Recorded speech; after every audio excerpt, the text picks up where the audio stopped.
بسم الله الرحمن الرحيم. ألف لام ميم. ذلك الكتاب لا ريب فيه هدى للمتقين الذين يؤمنون بالغيب ويقيمون الصلاة ومما رزقناهم ينفقون والذين يؤمنون بما أنزل إليك وما أنزل من قبلك وبالآخرة هم يوقنون أولئك على هدى من ربهم وأولئك هم المفلحون. إن الذين كفروا سواء عليهم أأنذرتهم أم لم تنذرهم لا يؤمنون. ختم الله على قلوبهم وعلى سمعهم وعلى أبصارهم غشاوة ولهم عذاب عظيم. ومن الناس من يقول آمنا بالله وباليوم الآخر وما هم بمؤمنين يخادعون الله والذين آمنوا وما يخدعون إلا أنفسهم وما يشعرون. في قلوبهم مرض فزادهم الله مرضا ولهم عذاب أليم بما كانوا يكذبون. وإذا قيل لهم لا تفسدوا في الأرض قالوا إنما نحن مصلحون ألا إنهم هم المفسدون ولكن لا يشعرون. وإذا قيل لهم آمنوا كما آمن الناس قالوا أنؤمن كما آمن السفهاء ألا إنهم هم السفهاء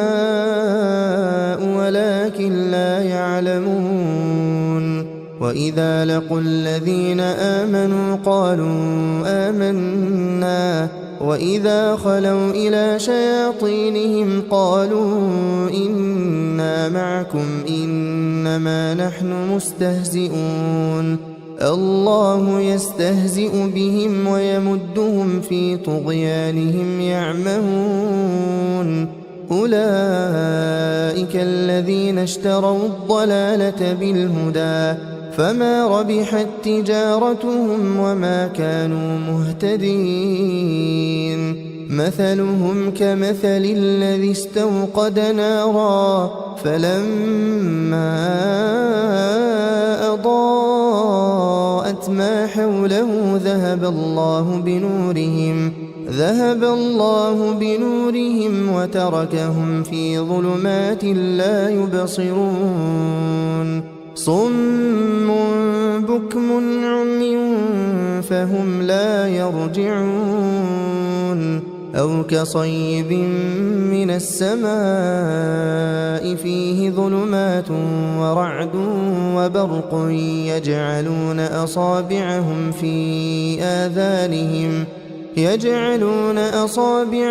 في آذانهم من الصواعق حذر الموت والله محيط بالكافرين. يكاد البرق يخطف أبصارهم كلما أضاء لهم مشوا فيه وإذا أظلم عليهم قاموا ولو شاء الله لذهب بسمعهم وأبصارهم إن الله على كل شيء قدير. يا أيها الناس اعبدوا ربكم الذي خلقكم والذين من قبلكم لعلكم تتقون. الذي جعل لكم الأرض فراشا والسماء بناء وأنزل من السماء فأخرج به من الثمرات رزقا لكم فلا تجعلوا لله أندادا وأنتم تعلمون وإن كنتم في ريب مما نزلنا على عبدنا فأتوا بسورة من مثله وادعوا شهداءكم من دون الله إن كنتم صادقين فإن لم تفعلوا ولن تفعلوا فاتقوا النار التي وقودها الناس والحجارة أعدت للكافرين وبشر الذين آمنوا وعملوا الصالحات أن لهم جنات تجري من تحتها الأنهار كلما رزقوا منها من ثمرة رزقا قالوا هذا الذي رزقنا من قبل وأتوا به متشابها ولهم فيها أزواج مطهرة وهم فيها خالدون إن الله لا يستحيي أن يضرب مثلا ما بعوضة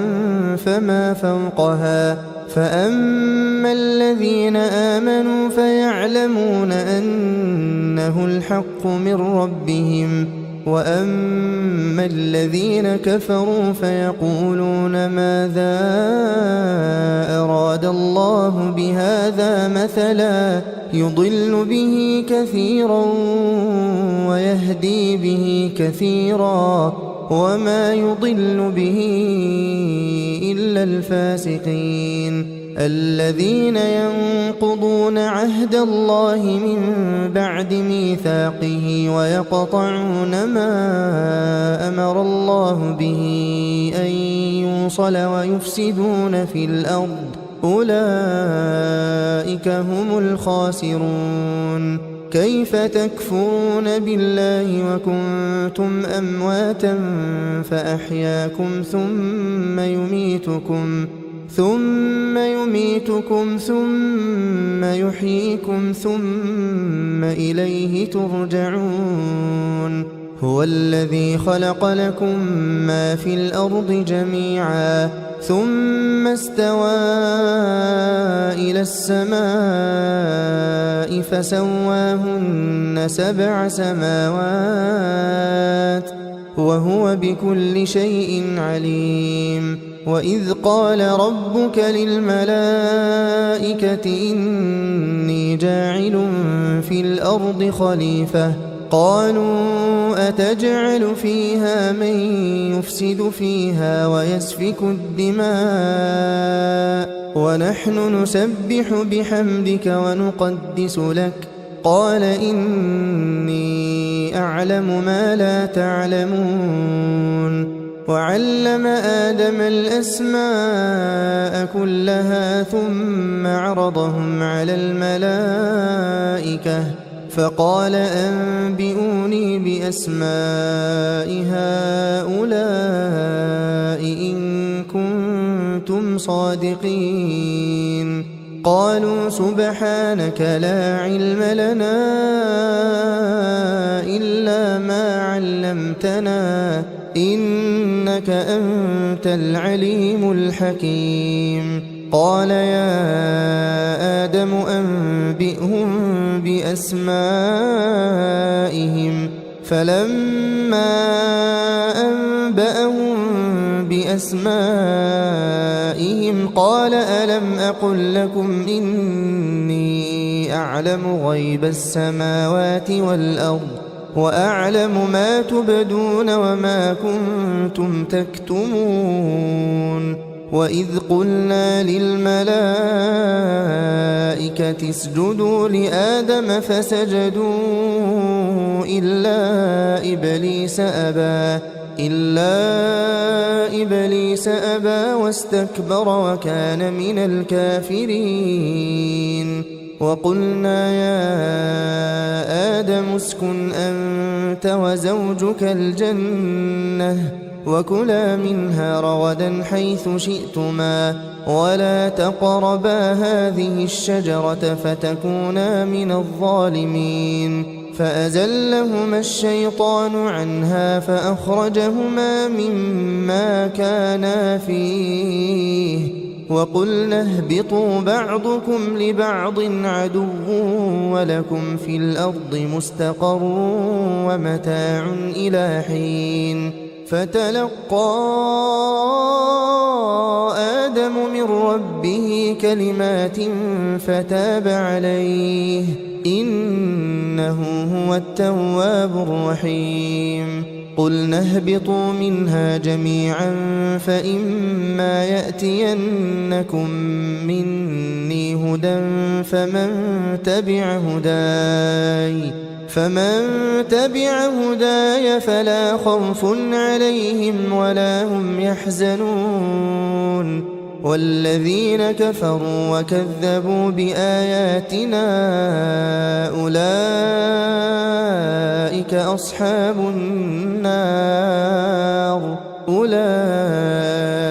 أصحاب النار هم فيها خالدون يا بني إسرائيل اذكروا نعمتي التي أنعمت عليكم وأوفوا بعهدي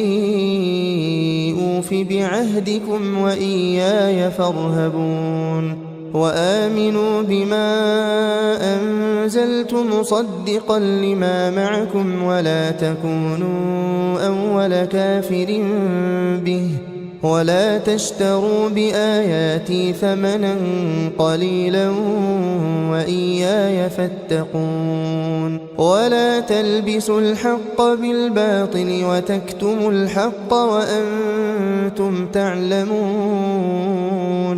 وأقيموا الصلاة وآتوا الزكاة واركعوا مع الراكعين أتأمرون الناس بالبر وتنسون أنفسكم وأنتم تتلون الكتاب أفلا تعقلون واستعينوا بالصبر والصلاة وإنها لكبيرة إلا على الخاشعين الذين يظنون أنهم ملاقو ربهم وأنهم إليه راجعون يا بني إسرائيل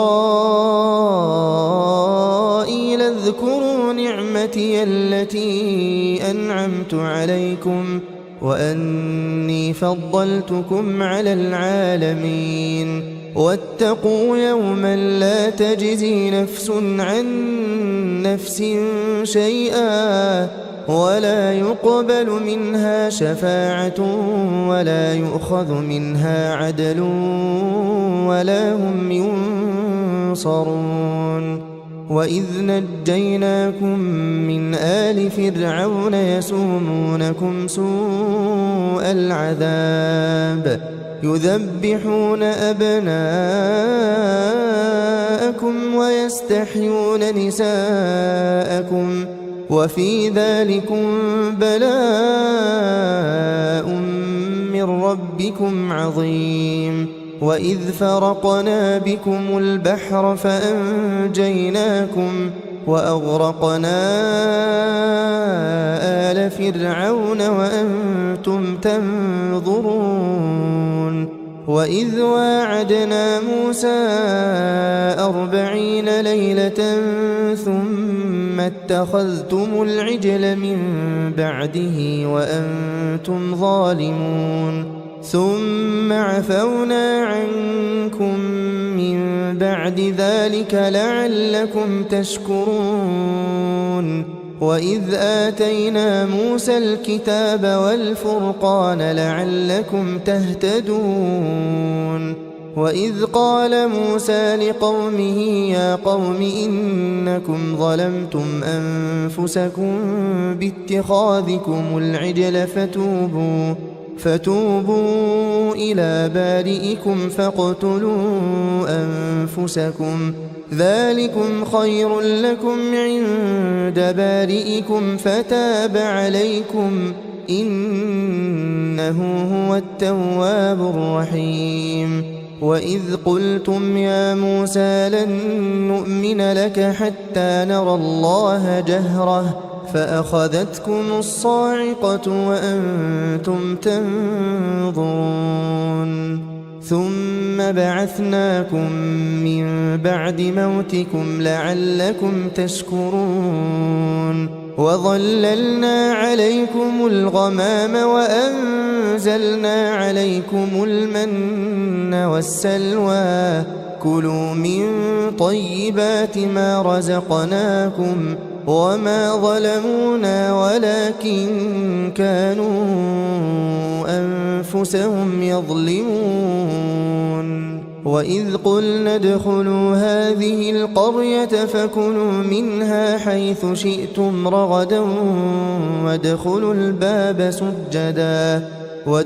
الباب سجدا وقولوا حطة نغفر لكم خطاياكم وسنزيد المحسنين فبدل الذين ظلموا قولا غير الذي قيل لهم فأنزلنا على الذين ظلموا رجزا من السماء بما كانوا يفسقون وإذ استسقى موسى لقومه فقلنا اضرب بعصاك الحجر فانفجرت منه 12 عينا قد علم كل أناس مشربهم كلوا واشربوا من رزق الله ولا تعثوا في الأرض مفسدين وإذ قلتم يا موسى لن نصبر على طعام واحد فادع لنا ربك يخرج لنا مما تنبت الأرض من بقلها وقثائها وفومها وعدسها وبصلها قال أتستبدلون الذي هو أدنى بالذي هو خير اهبطوا مصرا فإن لكم ما سألتم وضربت عليهم الذلة والمسكنة وباءوا بغضب من الله ذلك بأنهم كانوا يكفرون بآيات الله ويقتلون النبيين بغير الحق ذلك بما عصوا وكانوا يعتدون إن الذين آمنوا والذين هادوا والنصارى والصابئين من آمن بالله واليوم الآخر وعمل صالحا فلهم أجرهم عند ربهم ولا خوف عليهم ولا هم يحزنون وإذ أخذنا ميثاقكم ورفعنا فوقكم الطور خذوا ما آتيناكم بقوة واذكروا ما فيه لعلكم تتقون ثم توليتم من بعد ذلك فلولا فضل الله عليكم ورحمته لكنتم من الخاسرين ولقد علمتم الذين اعتدوا منكم في السبت فقلنا لهم كونوا قردة خاسئين فجعلناها نكالا لما بين يديها وما خلفها وموعظة للمتقين وإذ قال موسى لقومه إن الله يأمركم أن تذبحوا بقرة قالوا أتتخذنا هزوا قال أعوذ بالله أن أكون من الجاهلين قالوا ادع لنا ربك يبين لنا ما هي قال إنه يقول إنها بقرة لا فارض ولا بكر عوان بين ذلك فافعلوا ما تؤمرون قالوا ادع لنا ربك يبين لنا ما لونها قال إنه يقول إنها بقرة صفراء فاقع لونها تسر الناظرين قالوا ادع لنا ربك يبين لنا ما هي إن البقرة شابه علينا وإنا إن شاء الله لمهتدون قال إنه يقول إنها بقرة لا ذلول تثير الأرض ولا تسقي الحرث مسلمة لا شية فيها قالوا الآن جئت بالحق فذبحوها وما كادوا يفعلون وإذ قتلتم نفسا فادارأتم فيها والله مخرج ما كنتم تكتمون فقلنا اضربوه ببعضها كذلك يحيي الله الموتى ويريكم آياته لعلكم تعقلون ثم قست قلوبكم من بعد ذلك فهي كالحجارة أو أشد قسوة وإن من الحجارة لما يتفجر منه الأنهار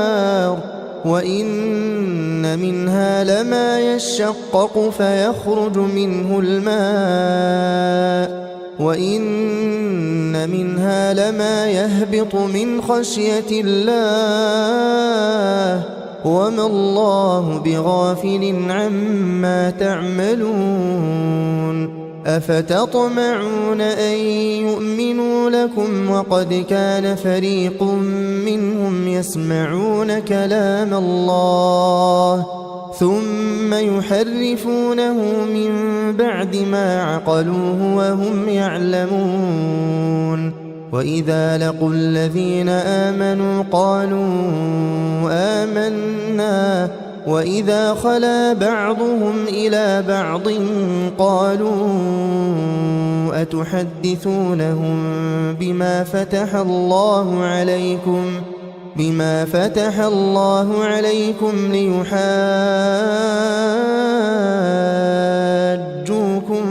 به عند ربكم أفلا تعقلون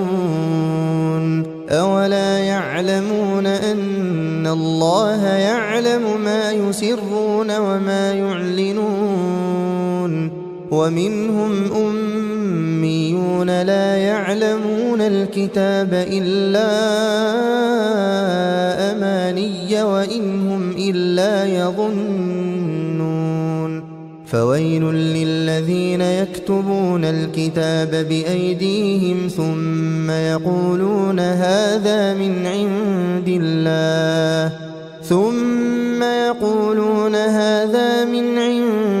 الله ليشتروا به ثمنا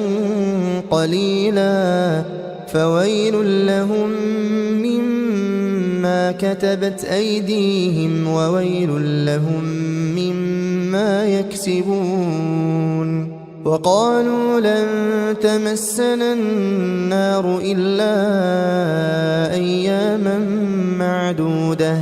قل أتخذتم عند الله عهدا فلن يخلف الله عهده أم تقولون على الله ما لا تعلمون بلى من كسب سيئة وأحاطت به خطيئته فأولئك أصحاب النار هم فيها خالدون والذين آمنوا وعملوا الصالحات أولئك أصحاب الجنة هم فيها خالدون وإذ أخذنا ميثاق بني إسرائيل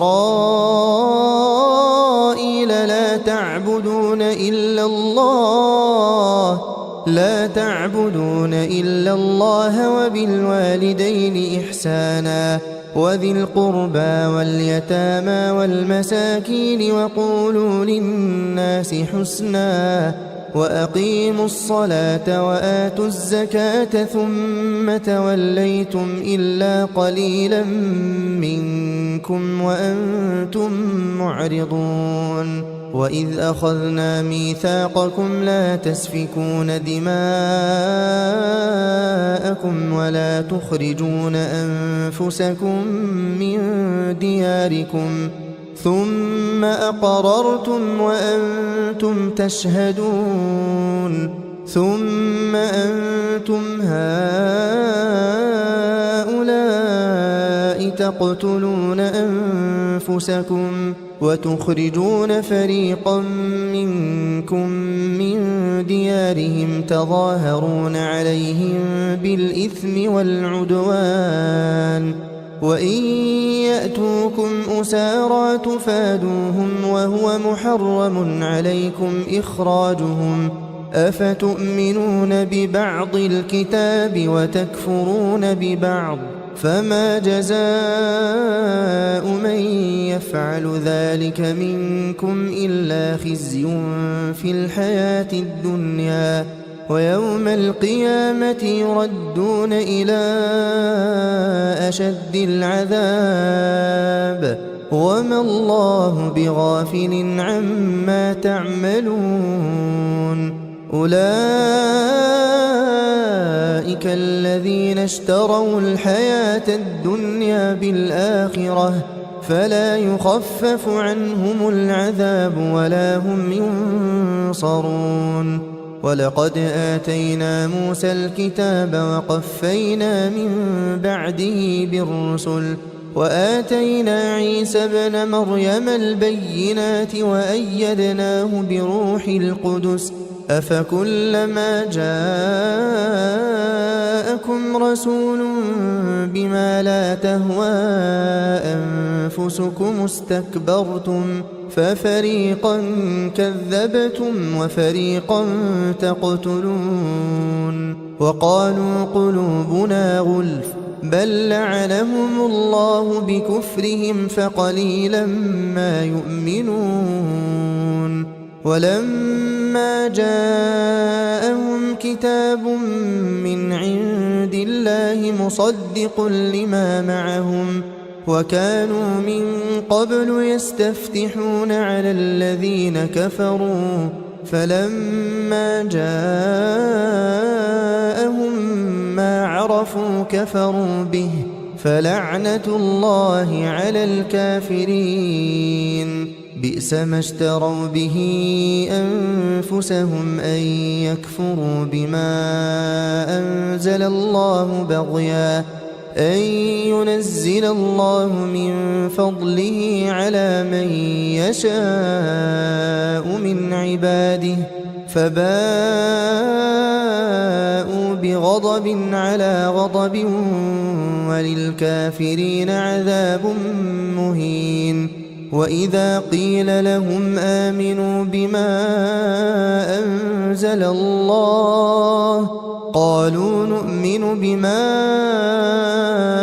أنزل علينا ويكفرون بما وراءه وهو الحق مصدقا لما معهم قل فلم تقتلون أنبياء الله من قبل إن كنتم مؤمنين ولقد جاءكم موسى بالبينات ثم اتخذتم العجل من بعده وأنتم ظالمون وإذ أخذنا ميثاقكم ورفعنا فوقكم الطور خذوا ما آتيناكم بقوة واسمعوا قالوا سمعنا وعصينا وأشربوا في قلوبهم العجل بكفرهم قل بئس ما يأمركم به إيمانكم إن كنتم مؤمنين قل إن كانت لكم الدار الآخرة عند الله خالصة من دون الناس فتمنوا الموت إن كنتم صادقين ولن يتمنوه أبدا بما قدمت أيديهم والله عليم بالظالمين ولتجدنهم أحرص الناس على حياة ومن الذين أشركوا يود أحدهم لو يعمر 1000 سنة وما هو بمزحزحه من العذاب أن يعمر والله بصير بما يعملون قل من كان عدوا لجبريل فإنه نزله على قلبك بإذن الله مصدقا لما بين يديه وهدى وبشرى للمؤمنين من كان عدوا لله وملائكته ورسله وجبريل وميكال فإن الله عدو للكافرين ولقد أنزلنا إليك آيات بينات وما يكفر بها إلا الفاسقون أوكلما عاهدوا عهدا نبذه فريق منهم بل أكثرهم لا يؤمنون ولما جاءهم رسول من عند الله مصدق لما معهم نبذ فريق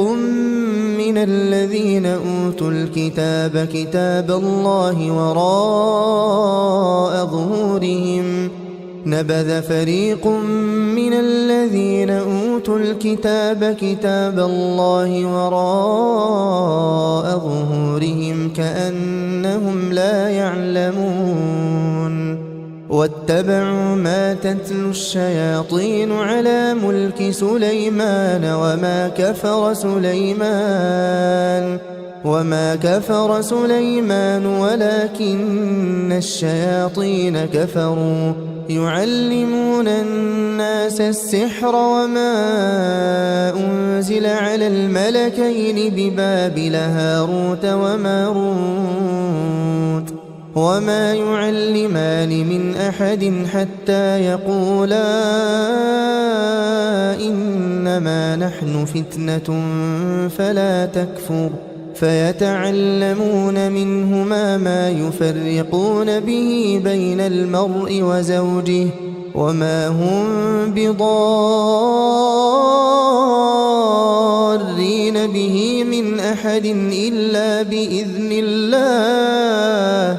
ويتعلمون ما يضرهم ولا ينفعهم ولقد علموا لمن اشتراه ما له في الآخرة من خلاق ولبئس ما شروا به أنفسهم لو كانوا يعلمون ولو أنهم آمنوا واتقوا لمثوبة من عند الله خير لو كانوا يعلمون يا أيها الذين آمنوا لا تقولوا راعنا وقولوا انظرنا واسمعوا وللكافرين عذاب أليم ما يود الذين كفروا من أهل الكتاب ولا المشركين أن ينزل عليكم من خير من ربكم والله يختص برحمته من يشاء والله ذو الفضل العظيم ما ننسخ من آية أو ننسها نأت بخير منها أو مثلها ألم تعلم أن الله على كل شيء قدير ألم تعلم أن الله له ملك السماوات والأرض وما لكم من دون الله من ولي ولا نصير أم تريدون أن تسألوا رسولكم كما سئل موسى من قبل ومن يتبدل الكفر بالإيمان فقد ضل سواء السبيل ود كثير من أهل الكتاب لو يردونكم من بعد إيمانكم كفارا حسدا من عند أنفسهم من بعد ما تبين لهم الحق فاعفوا واصفحوا حتى يأتي الله بأمره إن الله على كل شيء قدير وأقيموا الصلاة وآتوا الزكاة وما تقدموا لأنفسكم من خير تجدوه عند الله إن الله بما تعملون بصير وقالوا لن يدخل الجنة إلا من كان هودا أو نصارى تلك أمانيهم قل هاتوا برهانكم إن كنتم صادقين بلى من أسلم وجهه لله وهو محسن فله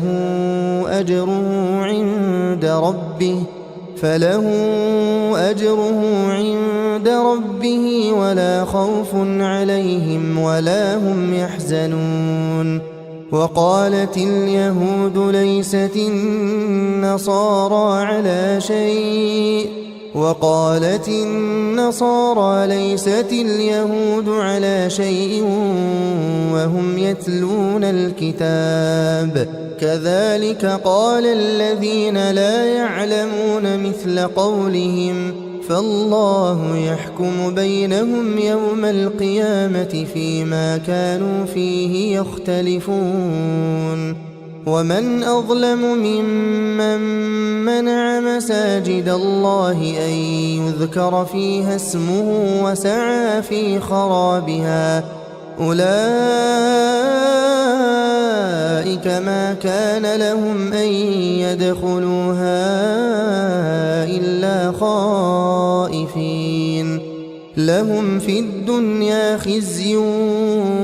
ولهم في الآخرة عذاب عظيم ولله المشرق والمغرب فأينما تولوا فثم وجه الله إن الله واسع عليم وقالوا اتخذ الله ولدا سبحانه بل له ما في السماوات والأرض كل له قانتون بديع السماوات والأرض وإذا قضى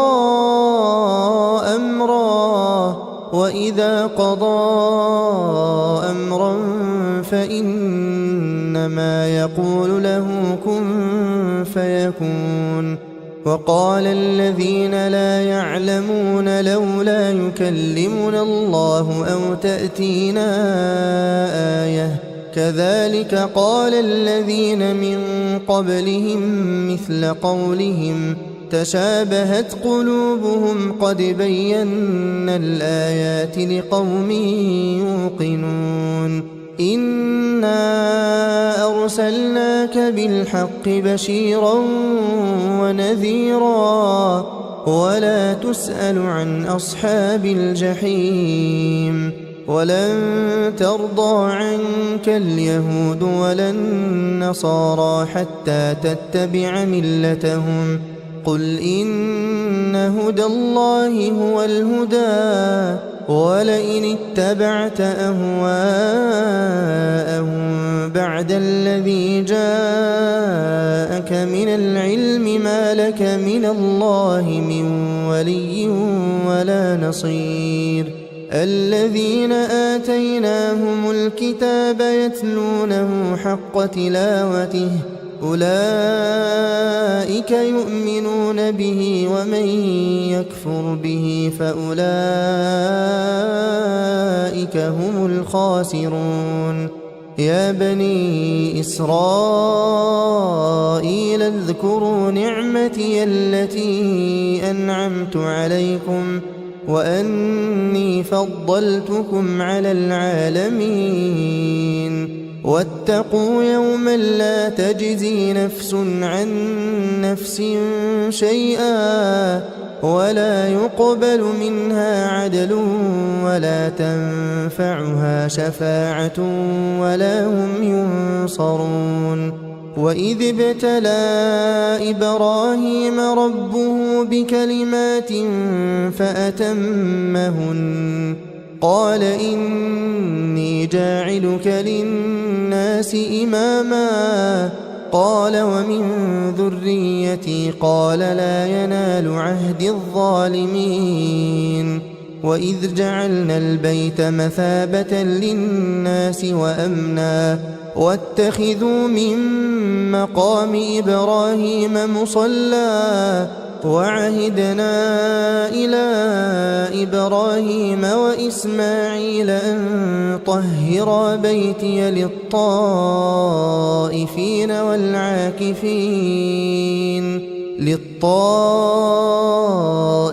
والعاكفين والركع السجود وإذ قال إبراهيم رب اجعل هذا بلدا آمنا وارزق أهله من الثمرات من آمن منهم بالله واليوم الآخر قال ومن كفر فأمتعه قليلا ثم أضطره إلى عذاب النار وبئس المصير وإذ يرفع إبراهيم القواعد من البيت وإسماعيل ربنا تقبل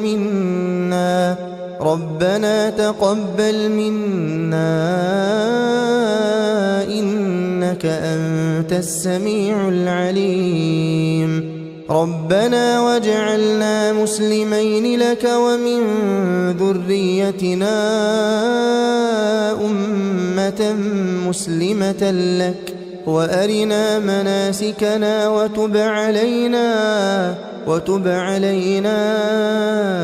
إنك أنت التواب الرحيم ربنا وابعث فيهم رسولا منهم يتلو عليهم آياتك ويعلمهم الكتاب والحكمة ويزكيهم إنك أنت العزيز الحكيم ومن يرغب عن ملة إبراهيم إلا من سفه نفسه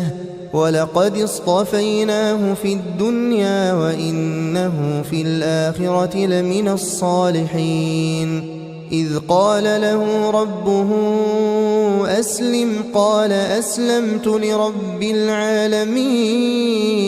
ووصى بها إبراهيم بنيه ويعقوب يا بني إن الله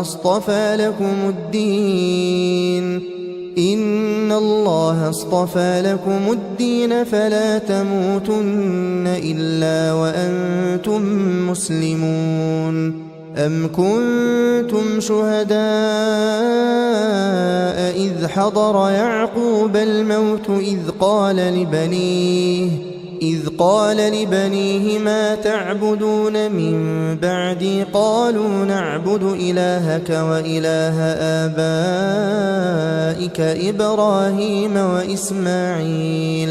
إبراهيم وإسماعيل وإسحاق إلها واحدا ونحن له مسلمون تلك أمة قد خلت لها ما كسبت ولكم ما كسبتم ولا تسألون عما كانوا يعملون وقالوا كونوا هودا أو نصارى تهتدوا قل بل ملة إبراهيم حنيفا وما كان من المشركين قولوا آمنا بالله وما أنزل إلينا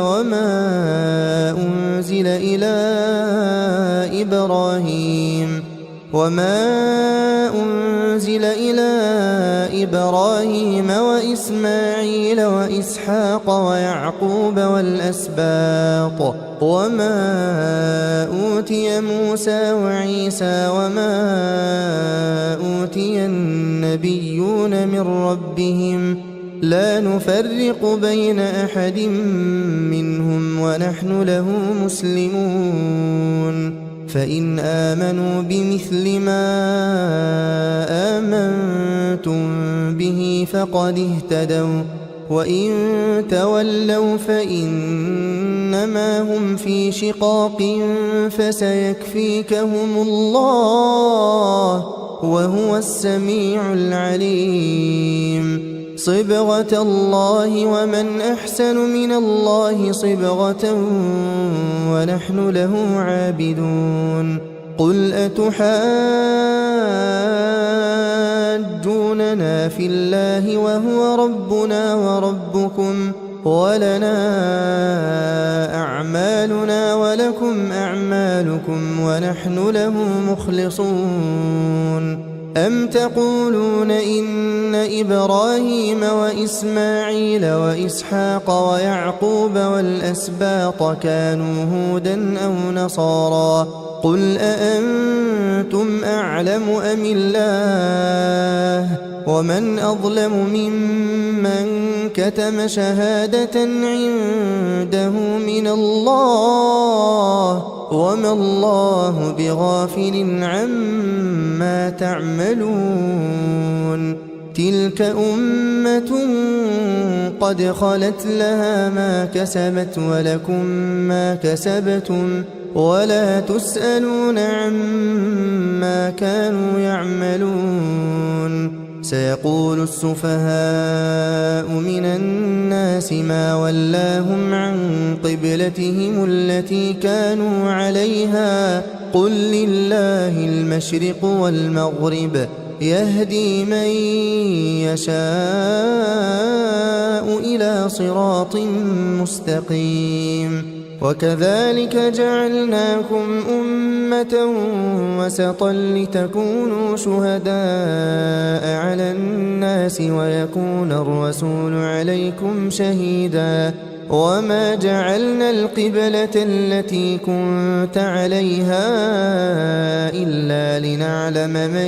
يتبع الرسول ممن ينقلب على عقبيه وإن كانت لكبيرة إلا على الذين هدى الله وما كان الله ليضيع إيمانكم إن الله بالناس لرؤوف رحيم قد نرى تقلب وجهك في السماء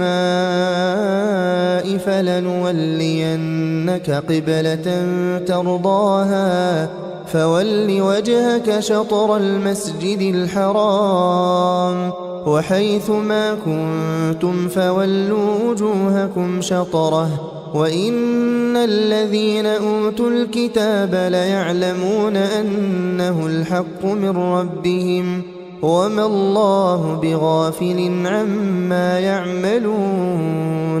ولئن أتيت الذين أوتوا الكتاب بكل آية ما تبعوا قبلتك وما أنت بتابع قبلتهم وما بعضهم بتابع قبلة بعض ولئن اتبعت أهواءهم من بعد ما جاءك من العلم إنك إذا لمن الظالمين الذين آتيناهم الكتاب يعرفونه كما يعرفون أبناءهم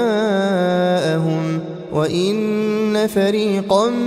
منهم ليكتمون الحق وهم يعلمون الحق من ربك فلا تكونن من الممترين ولكل وجهة هو موليها فاستبقوا الخيرات أينما تكونوا يأت بكم الله جميعا إن الله على كل شيء قدير ومن حيث خرجت فول وجهك شطر المسجد الحرام وإنه للحق من ربك وما الله بغافل عما تعملون ومن حيث خرجت فول وجهك شطر المسجد الحرام وحيث ما كنتم فولوا وجوهكم شطره لئلا يكون للناس عليكم حجة إلا الذين ظلموا منهم فلا تخشوهم واخشوني ولأتم نعمتي عليكم ولعلكم تهتدون كما أرسلنا فيكم رسولا منكم يتلو عليكم آياتنا ويزكيكم ويعلمكم الكتاب والحكمة ويعلمكم ما لم تكونوا تعلمون فاذكروني أذكركم واشكروا لي ولا تكفرون يا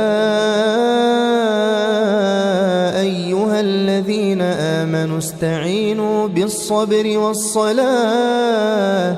إن الله مع الصابرين ولا تقولوا لمن يقتل في سبيل الله أموات بل أحياء ولكن لا تشعرون ولنبلونكم بشيء من الخوف والجوع ونقص من الأموال والأنفس والثمرات وبشر الصابرين الذين إذا أصابتهم مصيبة قالوا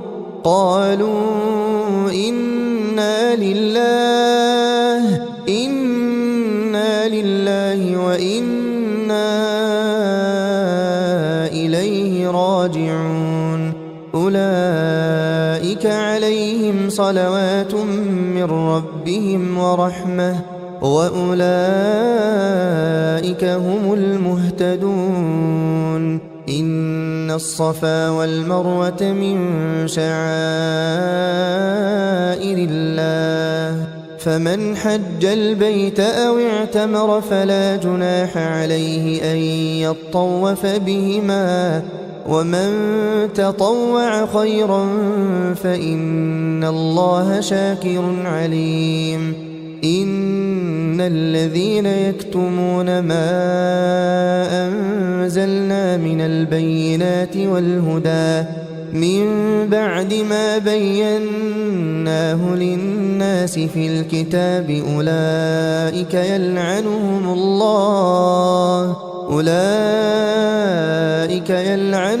الله ويلعنهم اللاعنون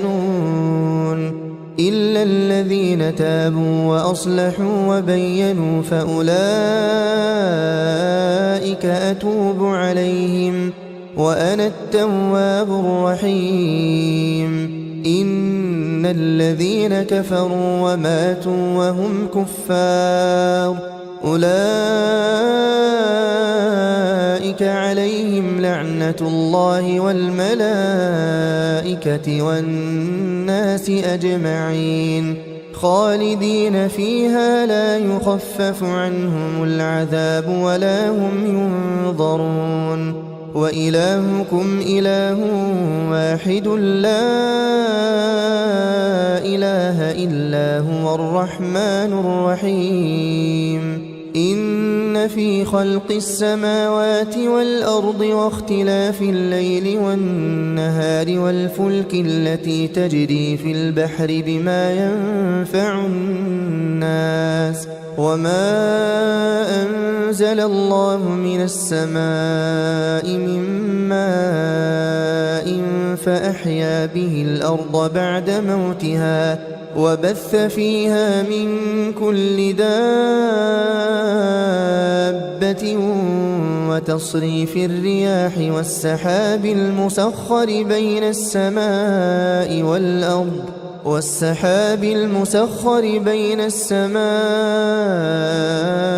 والأرض لآيات لقوم يعقلون ومن الناس من يتخذ من دون الله أندادا يحبونهم كحب الله والذين آمنوا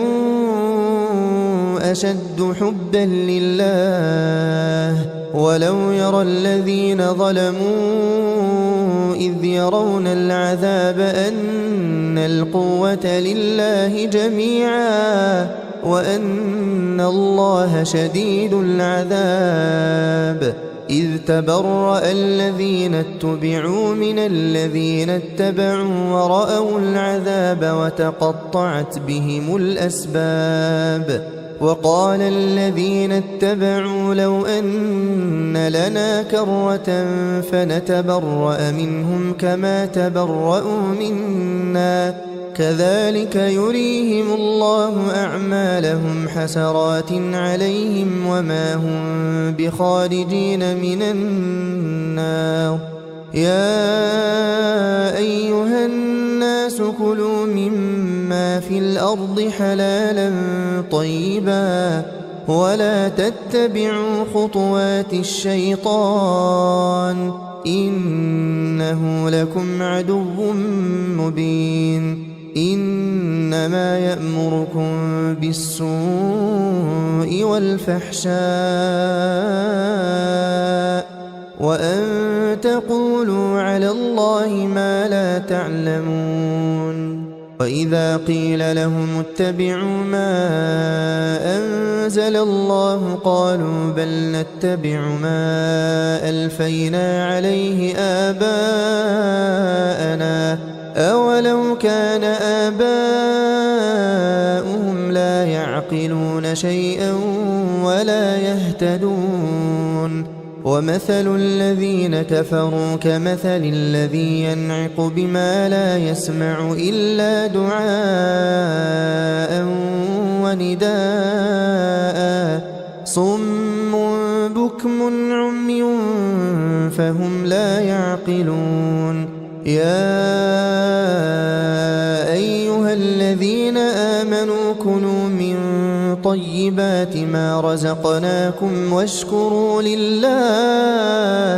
واشكروا لله إن كنتم إياه تعبدون إنما حرم عليكم الميتة والدم ولحم الخنزير وما أهل به لغير الله فمن اضطر غير باغ ولا عاد فلا إثم عليه إن الله غفور رحيم إن الذين يكتمون ما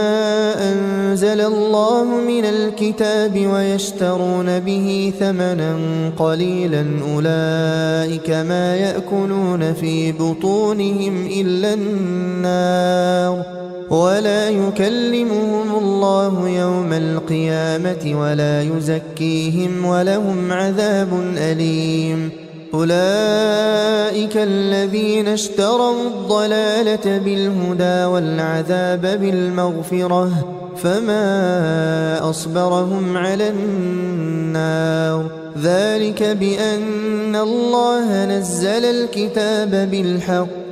وإن الذين اختلفوا في الكتاب لفي شقاق بعيد ليس البر أن تولوا وجوهكم قبل المشرق والمغرب ولكن البر من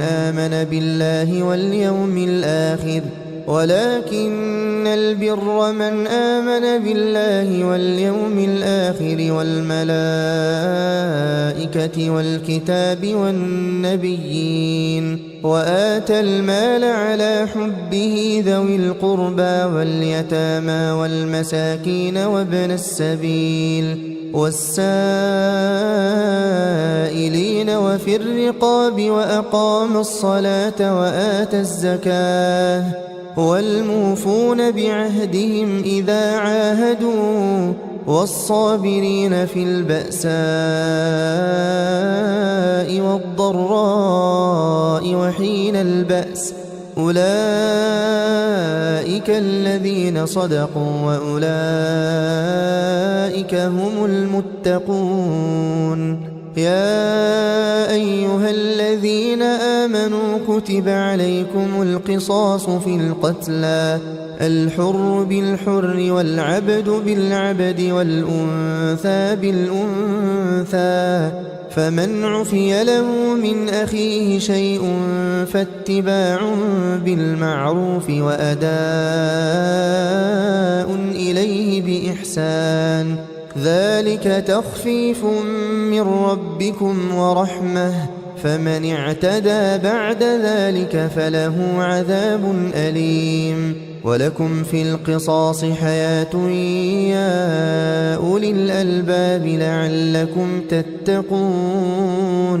كتب عليكم إذا حضر أحدكم الموت إن ترك خيرا الوصية للوالدين والأقربين بالمعروف حقا على المتقين فمن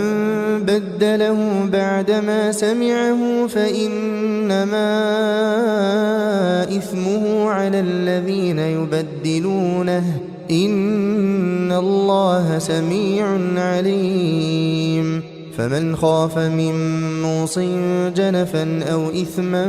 فأصلح بينهم فلا إثم عليه إن الله غفور رحيم يا أيها الذين آمنوا كتب عليكم الصيام كما كتب على الذين من قبلكم لعلكم تتقون أياما معدودات فمن كان منكم مريضا أو على سفر فعدة من أيام أخر وعلى الذين يطيقونه فدية طعام مسكين فمن تطوع خيرا فهو خير له وأن تصوموا خير لكم إن كنتم تعلمون شهر رمضان الذي أنزل فيه القرآن هدى للناس وبينات من الهدى والفرقان فمن شهد منكم الشهر فليصمه ومن كان مريضا أو على سفر فعدة من أيام أخر يريد الله بكم اليسر ولا يريد بكم العسر ولتكملوا العدة ولتكبروا الله على ما هداكم ولعلكم تشكرون وإذا سألك عبادي عني فإني قريب أجيب دعوة الداع إذا دعان فليستجيبوا لي وليؤمنوا بي لعلهم يرشدون أحل لكم ليلة الصيام الرفث إلى نسائكم هن لباس لكم وأنتم لباس لهن علم الله أنكم كنتم تختانون أنفسكم فتاب عليكم وعفى عنكم فالآن باشروهن وابتغوا ما كتب الله لكم وكلوا واشربوا حتى يتبين لكم الخيط الأبيض من الخيط الأسود من الفجر ثم أتموا الصيام إلى الليل ولا تباشروهن وأنتم عاكفون في المساجد تلك حدود الله فلا تقربوها كذلك يبين الله آياته للناس لعلهم يتقون ولا تأكلوا أموالكم بينكم بالباطل وتدلوا بها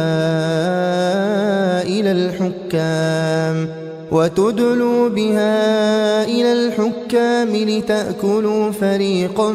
من أموال الناس بالإثم وأنتم تعلمون يسألونك عن الأهلة قل هي مواقيت للناس والحج وليس البر بأن تأتوا البيوت من ظهورها ولكن البر من اتقى وأتوا البيوت من أبوابها واتقوا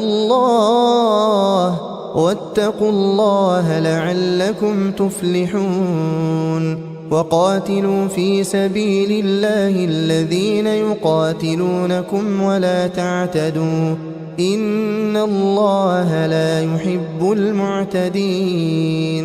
واقتلوهم حيث ثقفتموهم وأخرجوهم من حيث أخرجوكم والفتنة أشد من القتل ولا تقاتلوهم عند المسجد الحرام حتى يقاتلوكم فيه فإن قاتلوكم فاقتلوهم كذلك جزاء الكافرين فإن انتهوا فإن الله غفور رحيم وقاتلوهم حتى لا تكون فتنة ويكون الدين لله فإن انتهوا فلا عدوان إلا على الظالمين الشهر الحرام بالشهر الحرام والحرمات قصاص فمن اعتدى عليكم فاعتدوا عليه بمثل ما اعتدى عليكم واتقوا الله واعلموا أن الله مع المتقين وأنفقوا في سبيل الله ولا تلقوا بأيديكم إلى التهلكة وأحسنوا إن الله يحب المحسنين وأتموا الحج والعمرة لله فإن أحصرتم فما استيسر من الهدي ولا تحلقوا رؤوسكم حتى يبلغ الهدي محله فمن كان منكم مريضا أو به أذى من رأسه ففدية من صيام أو صدقة أو نسك فإذا أمنتم فمن تمتع بالعمرة إلى الحج فما استيسر من الهدي فمن لم يجد فصيام 3 أيام في الحج و7 إذا رجعتم تلك 10 كاملة ذلك لمن لم يكن أهله حاضر المسجد الحرام واتقوا الله واعلموا أن الله شديد العقاب الحج أشهر معلومات فمن فرض فيهن الحج فلا رفث ولا فسوق ولا جدال في الحج وما تفعلوا من خير يعلمه الله وتزودوا فإن خير الزاد التقوى واتقون يا أولي الألباب. ليس عليكم جناح أن تبتغوا فضلا من ربكم، فإذا أفضتم من عرفات فاذكروا الله عند المشعر الحرام، واذكروه كما هداكم وإن كنتم من قبله لمن الضالين.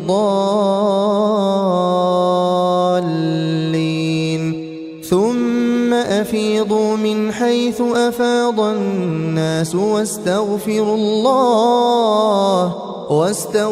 الله إن الله غفور رحيم. فإذا قضيتم مناسككم فاذكروا الله كذكركم آباءكم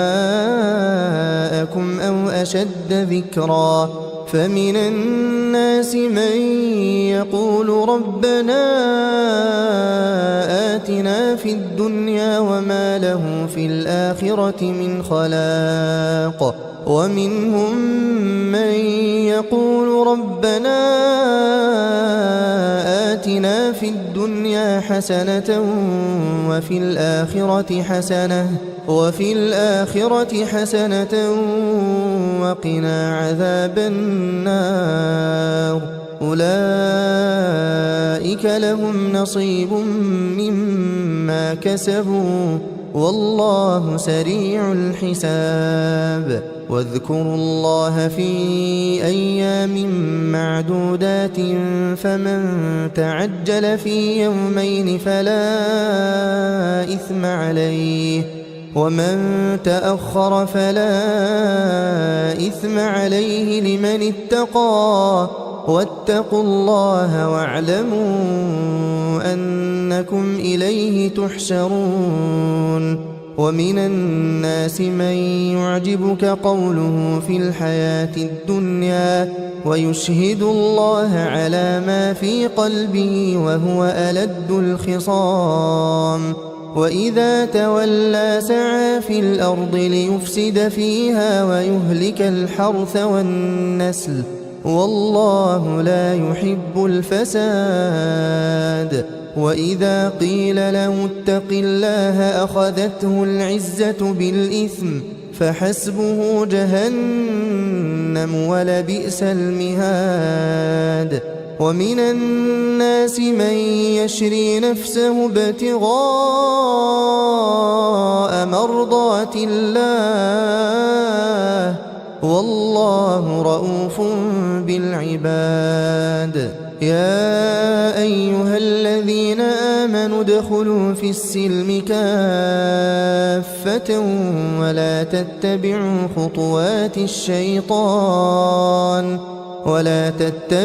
خطوات الشيطان إنه لكم عدو مبين. فإن زللتم من بعد ما جاءتكم البينات فاعلموا أن الله عزيز حكيم. هل ينظرون إلا أن يأتيهم الله في ظلل من الغمام والملائكة وقضي الأمر وإلى الله ترجع الأمور. سل بني إسرائيل كم آتيناهم من آية بينة ومن يبدل نعمة الله من بعد ما جاءته فإن الله شديد العقاب. زين للذين كفروا الحياة الدنيا ويسخرون من الذين آمنوا والذين اتقوا فوقهم يوم القيامة والله يرزق من يشاء بغير حساب. كان الناس أمة واحدة فبعث الله النبيين مبشرين ومنذرين وأنزل معهم الكتاب بالحق وأنزل معهم الكتاب بالحق ليحكم بين الناس فيما اختلفوا فيه وما اختلف فيه إلا الذين أوتوه من بعد ما جاءتهم البينات بغيا بينهم فهدى الله الذين آمنوا لما اختلفوا فيه من الحق بإذنه والله يهدي من يشاء إلى صراط مستقيم أم حسبتم أن تدخلوا الجنة ولما يأتكم مثل الذين خلوا من قبلكم مستهم البأساء والضراء وزلزلوا حتى يقول الرسول والذين آمنوا معه متى نصر الله ألا إن نصر الله قريب يسألونك ماذا ينفقون قل ما أنفقتم من خير فللوالدين والأقربين واليتامى والمساكين وابن السبيل وما تفعلوا من خير فإن الله به عليم كتب عليكم القتال وهو كره لكم وعسى أن تكرهوا شيئا وهو خير لكم وعسى أن تحبوا شيئا وهو شر لكم والله يعلم وأنتم لا تعلمون يسألونك عن الشهر الحرام قتال فيه قل قتال فيه كبير وصد عن سبيل الله وكفر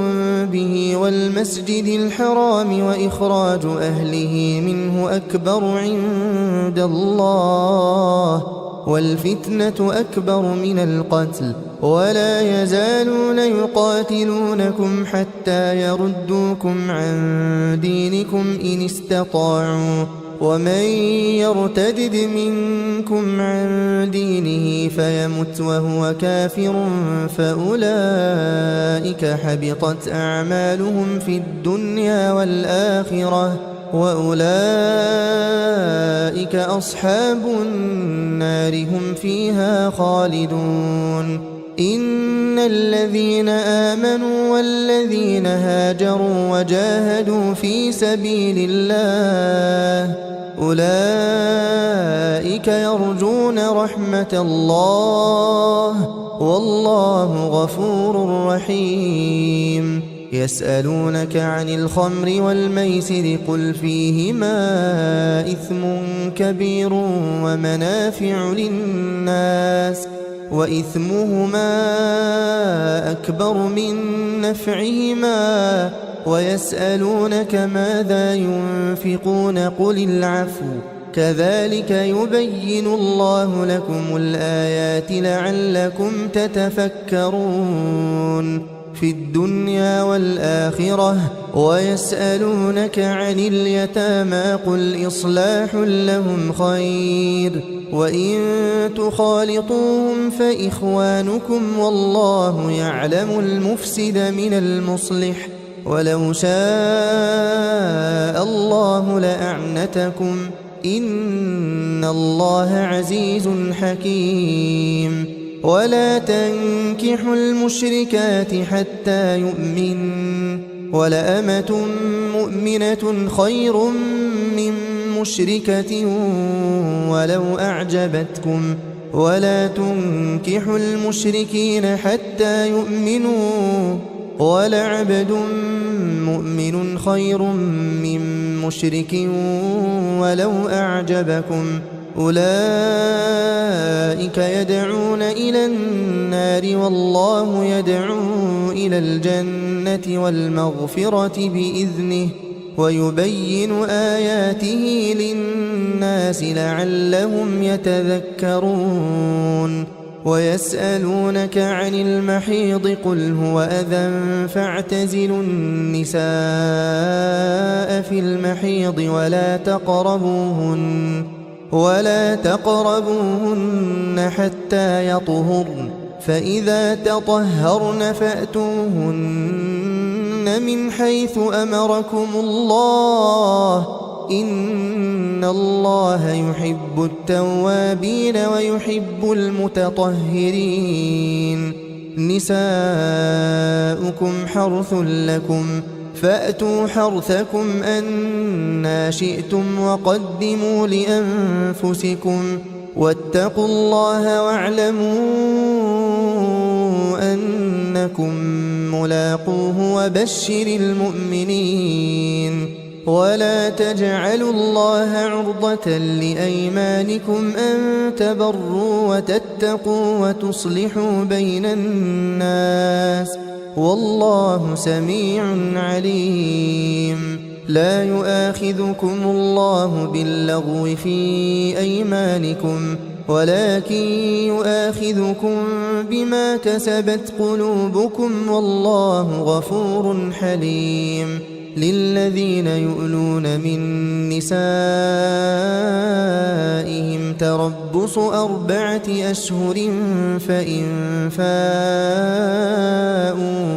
فإن فاءوا فإن الله غفور رحيم وإن عزموا الطلاق فإن الله سميع عليم والمطلقات يتربصن بأنفسهن 3 قروء ولا يحل لهن أن يكتمن ما خلق الله في أرحامهن إن كن يؤمن بالله واليوم الآخر وبعولتهن أحق بردهن في ذلك إن أرادوا إصلاحا ولهن مثل الذي عليهن بالمعروف وللرجال عليهن درجة والله عزيز حكيم الطلاق 2 فإمساك بمعروف أو تسريح بإحسان ولا يحل لكم أن تأخذوا مما آتيتموهن شيئا إلا أن يخافا ألا يقيما حدود الله فإن خفتم ألا يقيما حدود الله فلا جناح عليهما فيما افتدت به تلك حدود الله فلا تعتدوها ومن يتعد حدود الله فأولئك هم الظالمون فإن طلقها فلا تحل له من بعد حتى تنكح زوجا غيره فإن طلقها فلا جناح عليهما أن يتراجعا إن ظنا أن يقيما حدود الله وتلك حدود الله يبينها لقوم يعلمون وإذا طلقتم النساء فبلغن أجلهن فأمسكوهن بمعروف أو سرحوهن بمعروف ولا تمسكوهن ضرارا لتعتدوا ومن يفعل ذلك فقد ظلم نفسه ولا تتخذوا آيات الله هزوا واذكروا نعمة الله عليكم وما أنزل عليكم من الكتاب والحكمة يعظكم به واتقوا الله واعلموا أن الله بكل شيء عليم وإذا طلقتم النساء فبلغن أجلهن فلا تعضلوهن أن ينكحن أزواجهن إذا تراضوا بينهم بالمعروف ذلك يوعظ به من كان منكم يؤمن بالله واليوم الآخر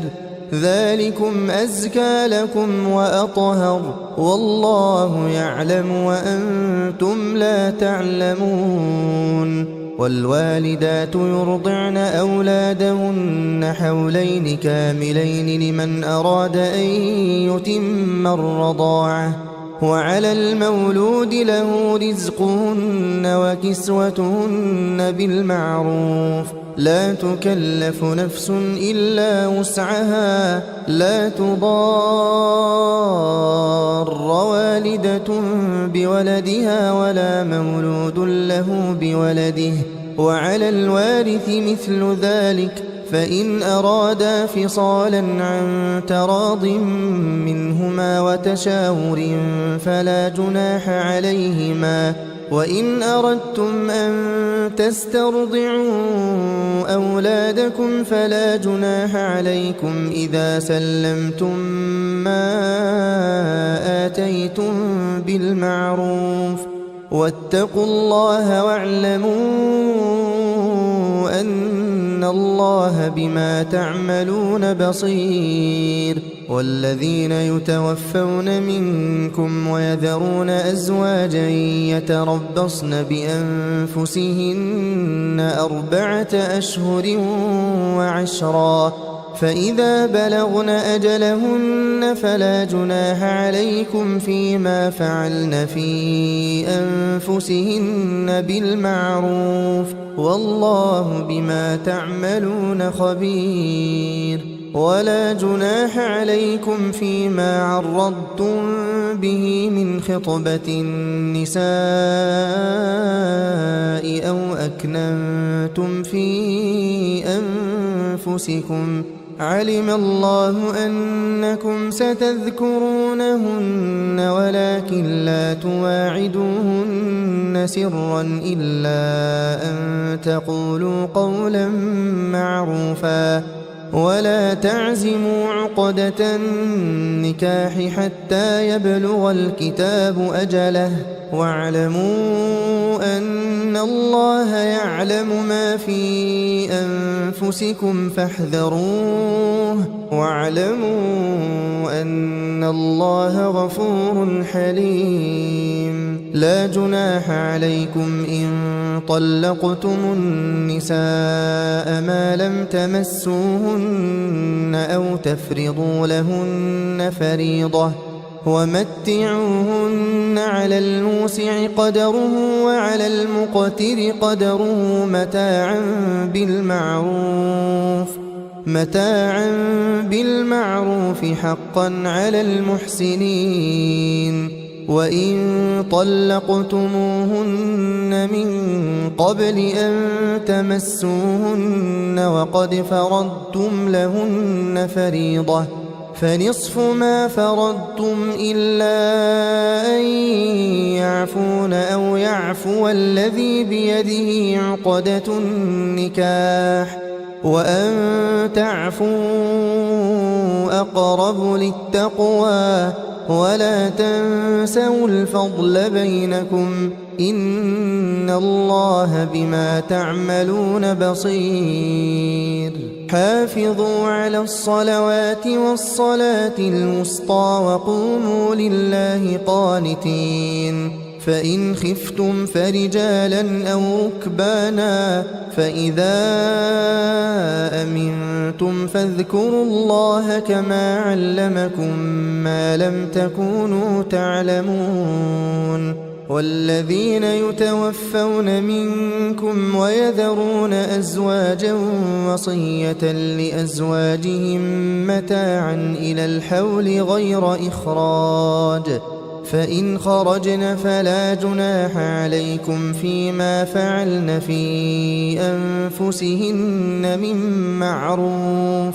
والله عزيز حكيم وللمطلقات متاع بالمعروف حقا على المتقين كذلك يبين الله لكم آياته لعلكم تعقلون ألم تر إلى الذين خرجوا من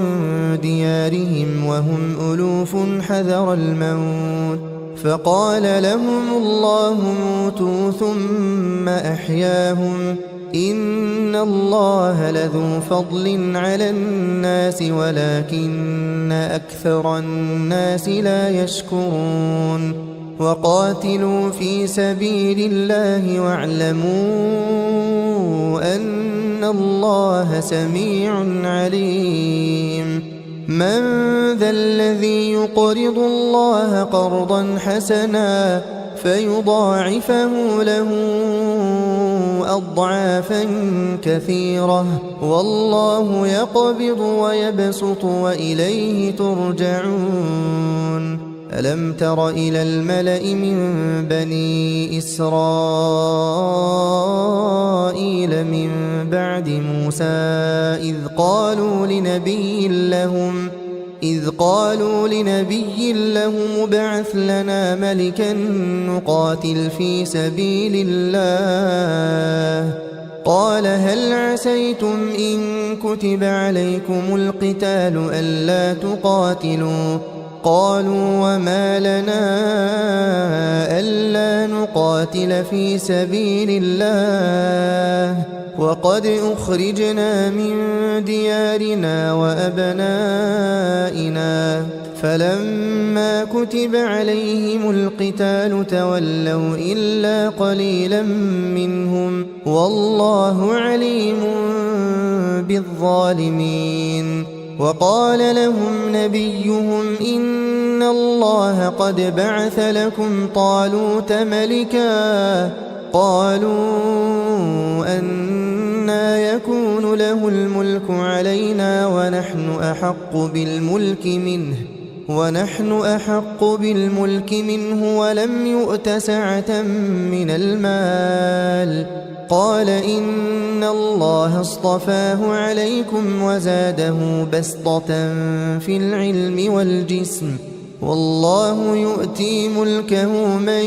يشاء والله واسع عليم وقال لهم نبيهم إن آية ملكه أن يأتيكم التابوت فيه سكينة من ربكم وبقية مما ترك آل موسى وآل هارون تحمله الملائكة إن في ذلك لآية لكم إن كنتم مؤمنين فلما فصل طالوت بالجنود قال إن الله مبتليكم بنهر فمن شرب منه فليس مني ومن لم يطعمه فإنه مني إلا من اغترف غرفة بيده فشربوا منه إلا قليلا منهم فلما جاوزه هو والذين آمنوا معه قالوا لا طاقة لنا اليوم بجالوت وجنوده قال الذين يظنون أنهم ملاقو الله كم من فئة قليلة غلبت فئة كثيرة بإذن الله والله مع الصابرين ولما برزوا لجالوت وجنوده قالوا ربنا أفرغ علينا صبرا وثبت أقدامنا وانصرنا على القوم الكافرين فهزموهم بإذن الله وقتل داود جالوت وآتاه الله الملك والحكمة وعلمه مما يشاء ولولا دفع الله الناس بعضهم ببعض لفسدت الأرض ولكن الله ذو فضل على العالمين. تلك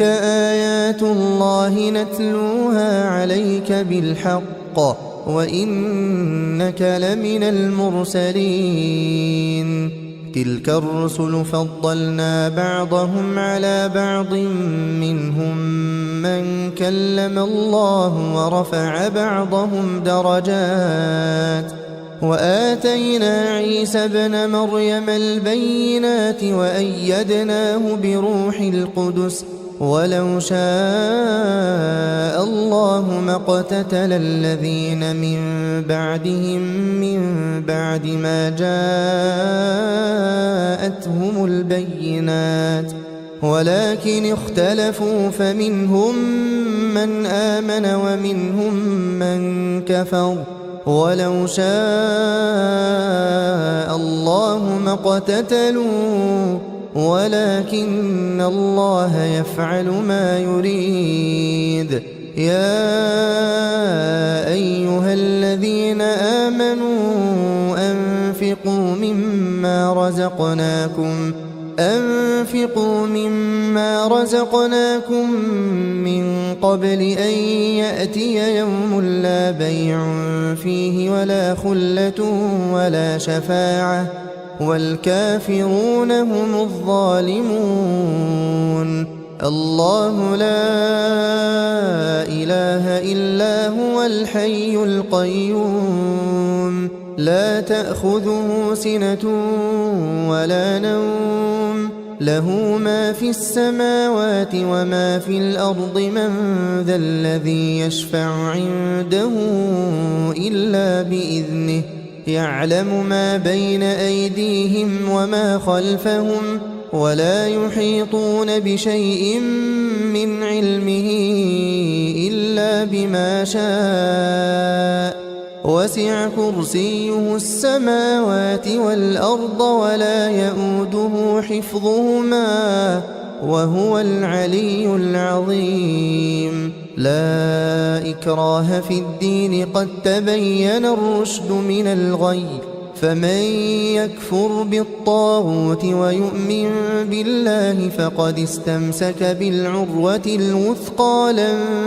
انفصام لها والله سميع عليم. الله ولي الذين آمنوا يخرجهم من الظلمات إلى النور والذين كفروا أولياؤهم الطاغوت يخرجونهم من النور إلى الظلمات أولئك أصحاب النار هم فيها خالدون. ألم تر إلى الذي حاج إبراهيم في ربه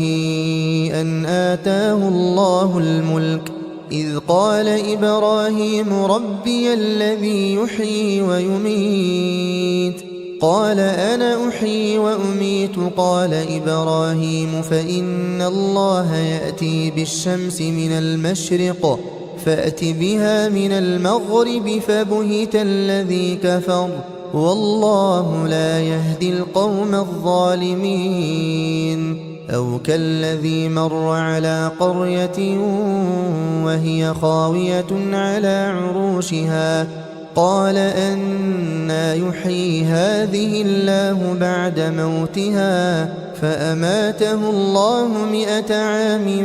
ثم بعثه قال كم لبثت قال لبثت يوما أو بعض يوم قال بل لبثت 100 عام فانظر إلى طعامك وشرابك لم يتسنه وانظر إلى حمارك ولنجعلك آية للناس وانظر إلى العظام كيف ننشزها ثم نكسوها لحما فلما تبين له قال أعلم أن الله على كل شيء قدير. وإذ قال إبراهيم رب أرني كيف تحيي الموتى قال أولم تؤمن قال بلى ولكن ليطمئن قلبي قال فخذ 4 من الطير فصرهن إليك ثم اجعل على كل جبل منهن جزءا ثم ادعهن يأتينك سعيا واعلم أن الله عزيز حكيم مثل الذين ينفقون أموالهم في سبيل الله كمثل حبة أنبتت 7 سنابل في كل سنبلة 100 حبة والله يضاعف لمن يشاء والله واسع عليم الذين ينفقون أموالهم في سبيل الله ثم لا يتبعون ما أنفقوا منا ولا أذى لهم أجرهم عند ربهم ولا خوف عليهم ولا هم يحزنون قول معروف ومغفرة خير من صدقة يتبعها أذى والله غني حليم يا أيها الذين آمنوا لا تبطلوا صدقاتكم بالمن والأذى كالذي ينفق ماله رئاء الناس ولا يؤمن بالله واليوم الآخر فمثله كمثل صفوان عليه تراب فأصابه وابل فتركه صلدا لا يقدرون على شيء مما كسبوا والله لا يهدي القوم الكافرين ومثل الذين ينفقون أموالهم ابتغاء مرضات الله وتثبيتا من أنفسهم كمثل جنة بربوة أصابها وابل فآتت أكلها ضعفين فإن لم يصبها وابل فطل والله بما تعملون بصير أيود أحدكم أن تكون له جنة من نخيل وأعناب تجري من تحتها الأنهار له فيها من كل الثمرات وأصابه الكبر وله ذرية ضعفاء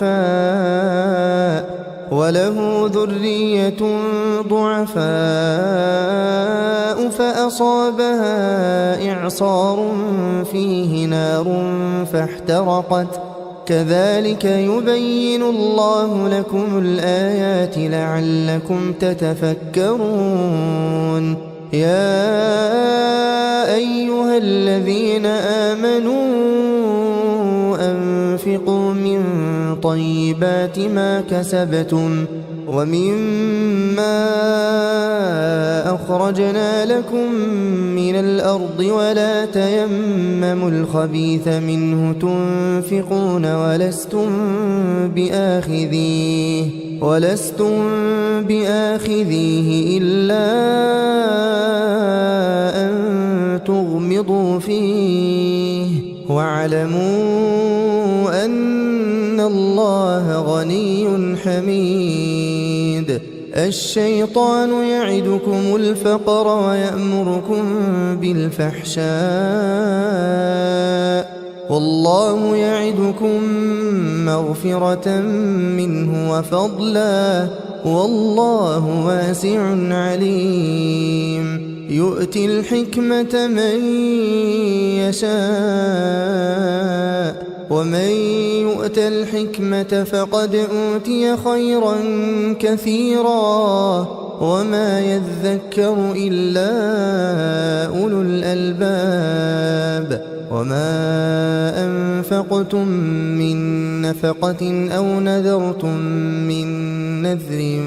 فإن الله يعلمه وما للظالمين من أنصار إن تبدوا الصدقات فنعما هي وإن تخفوها وتؤتوها الفقراء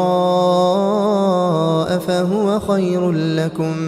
ويكفر عنكم من سيئاتكم والله بما تعملون خبير ليس عليك هداهم ولكن الله يهدي من يشاء وما تنفقوا من خير فلأنفسكم وما تنفقون إلا ابتغاء وجه الله وما تنفقوا من خير يوفى إليكم وأنتم لا تظلمون للفقراء الذين أحصروا في سبيل الله لا يستطيعون ضربا في الأرض يحسبهم الجاهل أغنياء من التعفف تعرفهم بسيماهم لا يسألون الناس إلحافا وما تنفقوا من خير فإن الله به عليم الذين ينفقون أموالهم بالليل والنهار سرا وعلانية فلهم أجرهم عند ربهم ولا خوف عليهم ولا هم يحزنون الذين يأكلون الربا لا يقومون إلا كما يقوم الذي يتخبطه الشيطان من المس ذلك بأنهم قالوا إنما البيع مثل الربا وأحل الله البيع وحرم الربا فمن جاءه موعظة من ربه فانتهى فله ما سلف وأمره إلى الله ومن عاد فأولئك أصحاب النار هم فيها خالدون يمحق الله الربا ويربي الصدقات والله لا يحب كل كفار أثيم إن الذين آمنوا وعملوا الصالحات وأقاموا الصلاة وآتوا الزكاة لهم أجرهم عند ربهم ولا خوف عليهم ولا هم يحزنون يا أيها الذين آمنوا اتقوا الله وذروا ما بقي من الربا إن كنتم مؤمنين فإن لم تفعلوا فأذنوا بحرب من الله ورسوله وإن تبتم فلكم رؤوس أموالكم لا تظلمون ولا تظلمون وإن كان ذو عسرة فنظرة إلى ميسرة وأن تصدقوا خير لكم إن كنتم تعلمون واتقوا يوما ترجعون فيه إلى الله ثم توفى كل نفس ما كسبت وهم لا يظلمون يا أيها الذين آمنوا إذا تداينتم بدين إلى أجل مسمى فاكتبوه وليكتب بينكم كاتب بالعدل ولا يأب كاتب أن يكتب كما علمه الله فليكتب وليملل الذي عليه الحق وليتق الله ربه ولا يبخس منه شيئا، فإن كان الذي عليه الحق سفيها أو ضعيفا أو لا يستطيع أن يمل هو فليملل وليه بالعدل، واستشهدوا شهيدين من رجالكم فإن لم يكونا رجلين فرجل وامرأتان ممن ترضون من الشهداء أن تضل إحداهما فتذكر إحداهما الأخرى، ولا يأبى الشهداء إذا ما دعوا، ولا تسأموا أن تكتبوه صغيرا أو كبيرا إلى أجله، ذلكم أقسط عند الله وأقوم للشهادة وأدنى ألا ترتابوا، إلا أن تكون تجارة حاضرة تديرونها بينكم فليس عليكم جناح ألا تكتبوها، وأشهدوا إذا تبايعتم، ولا يضار كاتب ولا شهيد، وإن تفعلوا فإنه فسوق بكم، واتقوا الله ويعلمكم الله والله بكل شيء عليم. وإن كنتم على سفر ولم تجدوا كاتبا فرهان مقبوضة، فإن أمن بعضكم بعضا فليؤدي الذي اؤتمن أمانته وليتق الله ربه ولا تكتموا الشهادة، ومن يكتمها فإنه آثم قلبه والله بما تعملون عليم. لله ما في السماوات وما في الأرض، وإن تبدوا ما في أنفسكم أو تخفوه يحاسبكم به الله فيغفر لمن يشاء ويعذب من يشاء، والله على كل شيء قدير. آمن الرسول بما أنزل إليه من ربه والمؤمنون كل آمن بالله وملائكته وكتبه ورسله لا نفرق بين أحد من رسله، وقالوا سمعنا وأطعنا غفرانك ربنا وإليك المصير. لا يكلف الله نفسا إلا وسعها، لها ما كسبت وعليها ما اكتسبت. ربنا لا تؤاخذنا إن نسينا أو أخطأنا، ربنا ولا تحمل علينا إصرا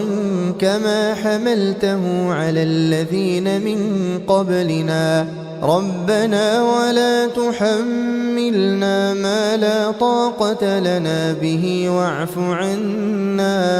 واعف عنا واغفر لنا وارحمنا،